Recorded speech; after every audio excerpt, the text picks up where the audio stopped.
at that time, like I said, like I was finding myself on many segments during the show, like with promos or whatnot. And even then, like I said, I would be in the dark match also.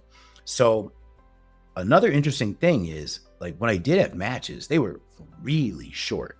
Like we're talking like 2 minutes sometimes, which like I would get it. Like it wouldn't really give me much time to get much offense in. But this is kind of how they designed it. Because again, remember, I'm still green and they've rushed me. I've improved a lot, and mostly from the live events because that's where I would have time to actually wrestle, although those weren't televised.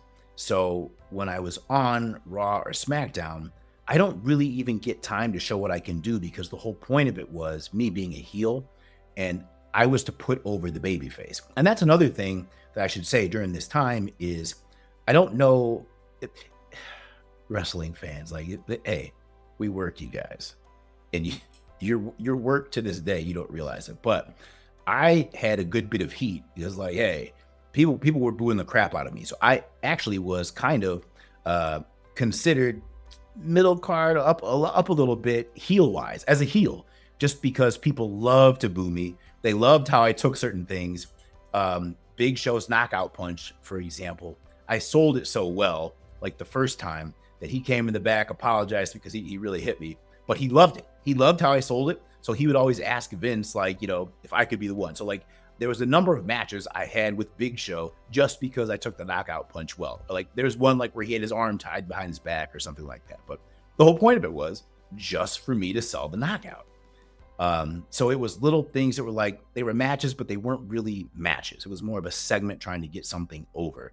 But the important part of it was that I was on TV and I was getting great TV time. And then I was booked in every live event and a lot of times doing the dark match at the end with Cena, Big Show, both of them, you name it. During this time, John Laurinaitis, they decide that they're going to use him as a character and he's going to be named Big Johnny. And they want us to be paired together. So I started working with Johnny as his legal advisor and People Power was born. And they just put us together to see what would happen. And it ended up kind of catching on. And it was fun. Like I really enjoyed working with John Laurinaitis.